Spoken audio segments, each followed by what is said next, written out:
नाजरीन, आपका हमारे चैनल आग मऊ में खैर मकदम है। मैं हूं नौशाद अंसारी। आदाब नाजरीन, प्रगतिशील समाजवादी पार्टी के कौमी सदर शिवपाल यादव ने आज बलिया से सामाजिक परिवर्तन यात्रा लग्जरी बस पर सवार होकर निकाली। शिवपाल यादव बलिया से होते हुए रतनपुरा के रास्ते मऊ पहुंचे। इस दौरान पार्टी वर्कर्स और लीडरान ने उनका जगह जगह ज़बरदस्त खैर मकदम करते हुए नारेबाजी की।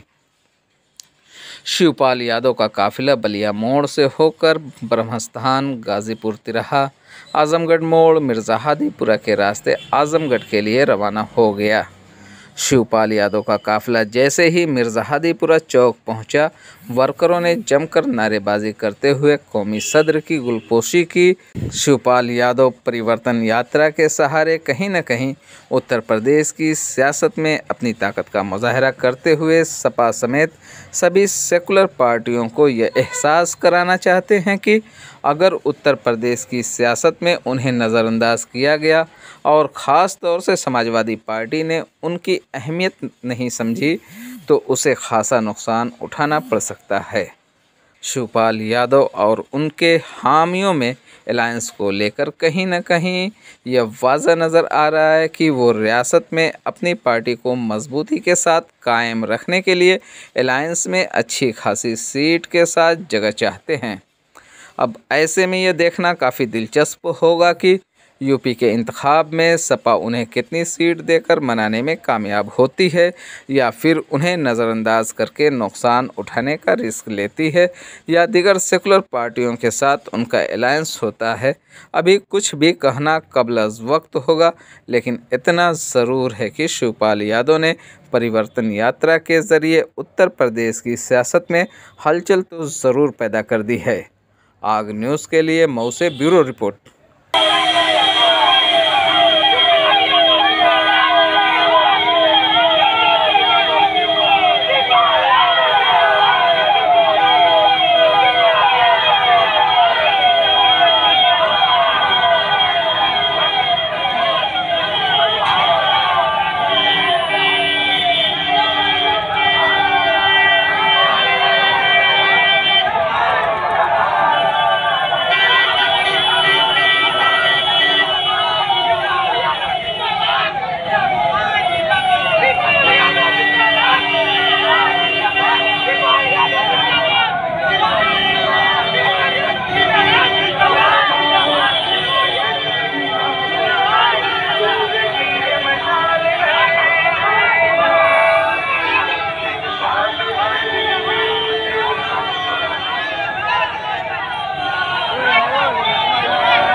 किया है पूरे प्रदेश का, तो मैंने तो अपनी बात को कहा है और इसलिए भी कहा था कि सत्ता का परिवर्तन होना ज़रूरी है।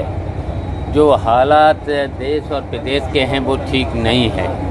महंगाई बढ़ी है, गरीबी बढ़ी है, भ्रष्टाचार बढ़ा है, बेरोजगारी बढ़ी है।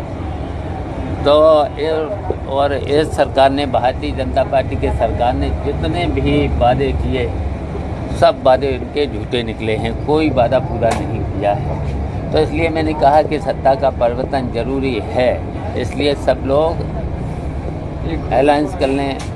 तो मैंने यहाँ तक कि कहा विलय भी कर लो, लेकिन शर्त एक ही है कि हमारे जितने पीछे हैं उनको टिकट देना चाहिए। दूसरा सवाल, राजनीति के क्षेत्र में आपकी कांग्रेस और ओवैसी से बातचीत की चर्चाएं हैं और क्या सच्चाई है इसमें? देखिए, शिष्टाचार बैठे हुए हैं। जब भी कांग्रेस होता था हम सब लोग इकट्ठे हो भी जाते थे, सभी पार्टियों के लोग इकट्ठे हो जाते थे, तो शिष्टाचार बैठे हुए हैं। लेकिन अब आ रहा है समय, अब आ रहा तो चुनाव के बहुत ही नज़दीक है चुनाव, तो ये तो जब चुनाव होता है तब बातचीत होती हैं। सलमान खुर्शीद और राशिद अल्वी के बयानों को लेकर भाजपा हिंदुत्व को चुनावी मुद्दा बनाने में जुट गई है। ऐसे में जिन्ना का भी मामला पहले से गर्मा गया है, क्या कहेंगे आप? तो देखिए, भारतीय जनता पार्टी हमेशा जाति और धर्म को लेकर चली है। जितने भी देखिए 7 साल हो गए हैं, विकास तो किया नहीं, वादे किए वो पूरे किए नहीं। और हम लोग हैं समाजवादी विचारधारा के, और हमारा देश और प्रदेश है सेकुलर, सभी धर्मों को मानना चाहिए, ये संविधान में है। तो संविधान में है तो हम तो सबको लेकर चलने वाले लोग हैं, समाजवादी विचारधारा के लोग हैं। मैं रोहित सोनकर, प्रगतिशील समाजवादी डिवीजन का जिला अध्यक्ष। मैं चाचा आप ये बताइए कि अखिलेश ये शिवपाल जी का जो दौरा हुआ है किस मकसद को लेके हुआ है? परिवर्तन, जो समाज में परिवर्तन आएगा इसी के लिए हुआ है। परिवर्तन रैली लेके आए हैं, कहाँ से निकली है परिवर्तन रैली? बलिया से निकल के आजमगढ़ जाएगा। आजमगढ़ तक जाएगी। ये लोग जगह जगह लोग स्वागत करेंगे। अच्छा, ये बताइए कि जो समाजवादी प्रगतिशील पार्टी है और सपा है, तो क्या इसका अलायंस हो गया है? जी, 22 तारीख को देखा जाएगा, ये अलायंस होने वाला ही है। अगर अलायंस नहीं होता है तो प्रगतिशील समाजवादी पार्टी क्या करेगी? वो अपने वर्चस्व के लिए, अपने लिए मतलब हर चीज के लिए पूरी तरीके से ये माना जाए कि वर्चस्व की लड़ाई है। जी, कि जो भी जितना भी है ये परिवर्तन ही है। प्रगतिशील समाजवादी का नाम ही परिवर्तन, तो वहाँ से ही आप समझ सकते हैं कि परिवर्तन होना ही होना है 2022। तो वर्चस्व की लड़ाई के चक्कर में लोगों को पीस सकते हैं आप लोग? जी नहीं, बिल्कुल नहीं। हाँ, ऐसी कोई बात नहीं। वर्चस्व की लड़ाई है, अगर ऐसा नहीं होता है तो योगी आदित्यनाथ को कैसे हरा पाएंगे? अगर गठबंधन नहीं होता है, वर्चस्व की लड़ाई नहीं है या वर्चस्व की लड़ाई है, तो योगी आदित्यनाथ को कैसे हरा पाएंगे? हराना किसी को मकसद नहीं है। युवा के बारे में क्या कहते हैं? नौजवानों के लिए आप क्या सोचते हैं?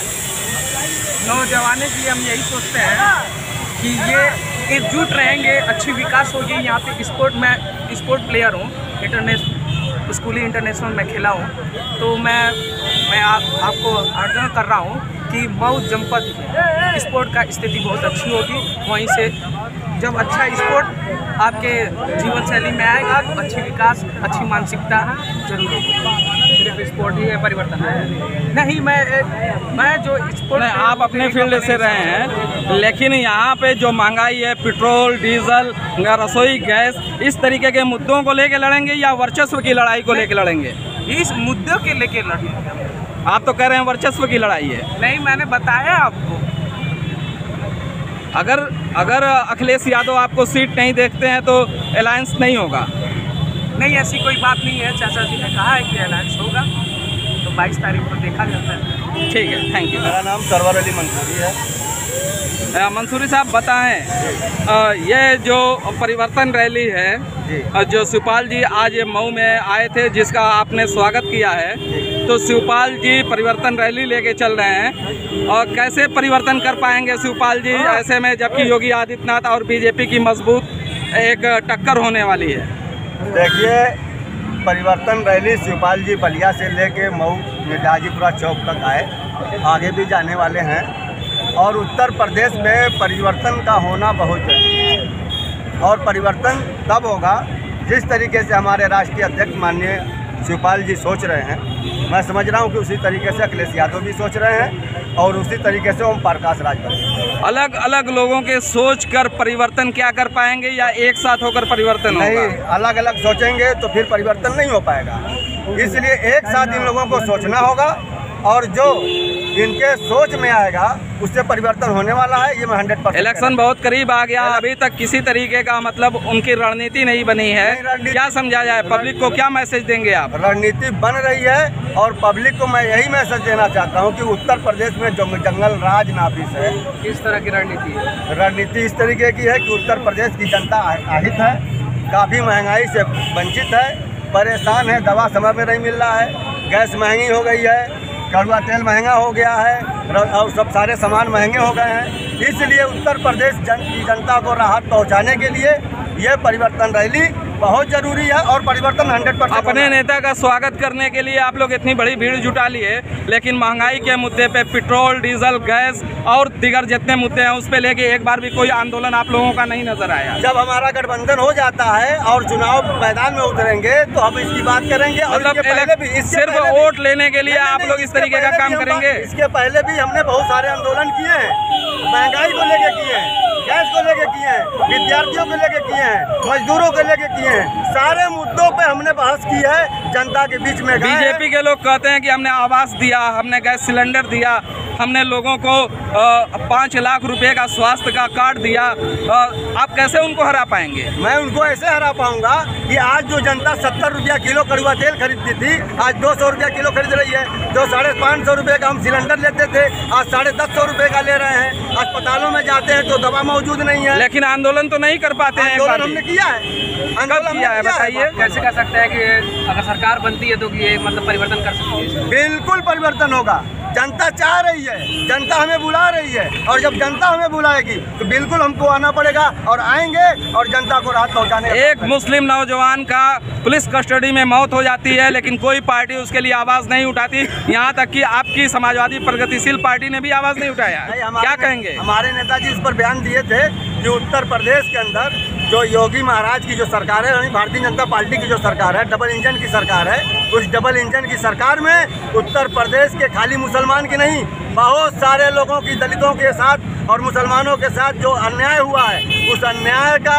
सरकार बनाने के बाद उसकी हम भरपाई करेंगे और जो इनके साथ अन्याय किए हैं उनके साथ कानूनी कार्रवाई होगी।